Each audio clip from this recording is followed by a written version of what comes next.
Você que considera um cristão, como você leva a sua vida cristã? Fala de muita teoria? Ou seja, fala de muitas coisas que você sabe das Escrituras? Ou coloca a palavra de Deus em prática? Se você coloca a palavra de Deus em prática, então você tem muitas experiências da palavra de Deus na sua vida. E essas experiências que você tem com Deus vai te moldando em uma pessoa mais flexível.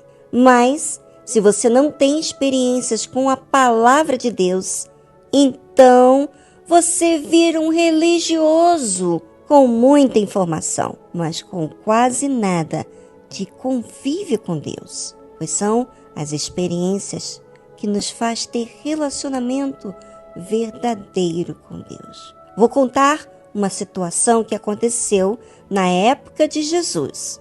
Ouça e ponha bastante atenção. Estava ali um homem que tinha uma das mãos mirrada. E eles, para o acusarem, o interrogaram, dizendo: é lícito curar nos sábados? Primeira coisa que acontece com aqueles que têm inveja é provocar, é incitar confusão, é fazer comentário na frente de todo mundo para colocar a outra pessoa sem graça e sem jeito. Ali, diante de Jesus, tinha um homem com a mão mirrada, sofrendo. E aqueles religiosos queriam de alguma forma intimidar Jesus com a situação, com o que a lei dizia. E você sabe que sábado era o dia do Senhor na época. Antes de Jesus ressuscitar, sábado era o dia do Senhor. E eles não deveriam trabalhar. Foi a orientação dada por Deus. Mas os religiosos levavam isso ao extremo, de não poder fazer nada absolutamente. E sabe o que Jesus disse? E Jesus lhes disse: qual dentre vós será o homem que, tendo uma ovelha, se num sábado ela cair numa cova, não lançará a mão dele e a levantará? Pois quanto mais vale um homem do que uma ovelha. É por consequência lícito fazer bem nos sábados. Jesus falou diante dos fariseus e de todos que estavam ali o raciocínio da fé inteligente, que não é uma fé atolada, que é uma fé de salvar. O sábado foi constituído por Deus para que seja um dia em que as pessoas separassem para dar a Deus toda a honra e toda a atenção.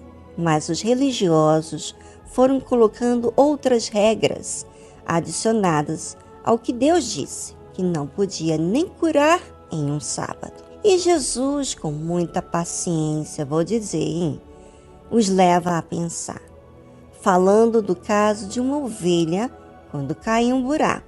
Você não estenderia a mão para salvá-lo? Claro que sim.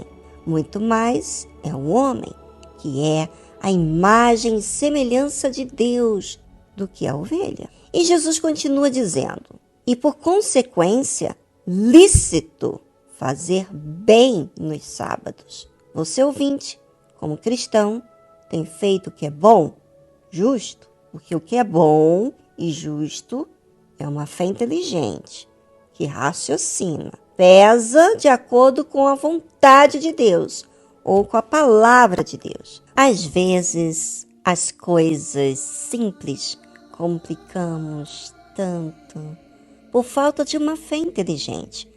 E você, como cristão, não pode ser habitolado, ter apenas informação de Deus. Quando você é bitolado na fé, você não entende as coisas de Deus como são. Porque, na verdade, você não é de Deus. Porque quem é de Deus é espírito. E espírito é algo racional com a vontade de Deus. Jesus, diante da afronta dos fariseus, não se intimidou. Fez o que era o seu objetivo.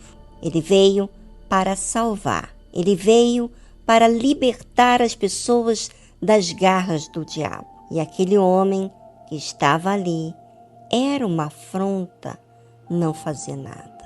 Então disse aquele homem: estende a tua mão. Olha o que a fé faz.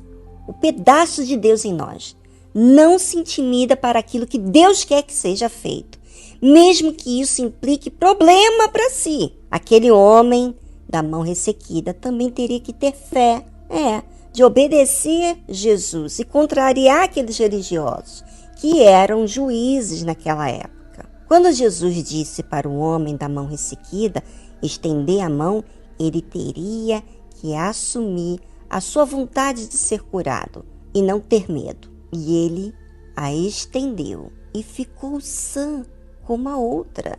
Imagina como estavam os fariseus com toda aquela cena, envergonhados, afrontados, porque Jesus não se intimidou com aquela pergunta deles. E além de responder, fez-os pensar e também ensinou a fazer o bem. Curou no sábado, contrariando eles. Olha, os fariseus ficaram humilhados com o bem que Jesus fazia. E sabe o que eles fizeram em seguida? Não contentando com a humilhação do seu orgulho, e os fariseus, tendo saído, formaram conselho contra Jesus para o matarem. E não fique só ouvindo a história não, pensando que você tem direito de apenas julgar os fariseus. Você já observou se você tem esses mesmos comportamentos? De inveja, que afronta a pessoa que você tem invejado. Quantos comentários você vem andando falando, matando a reputação da outra pessoa? Será que você anda em rodinha de amigos para espalhar o seu veneno? Esse espírito não é de Deus. E as pessoas que não fazem o que é certo sentem sempre intimidades com aqueles que fazem o que é certo. Por quê? Sabe por quê? Porque humilha o seu orgulho. Coloquemos a nossa barba de molho e pensamos na nossa vida espiritual. A nossa alma é responsabilidade nossa, não é de ninguém mais.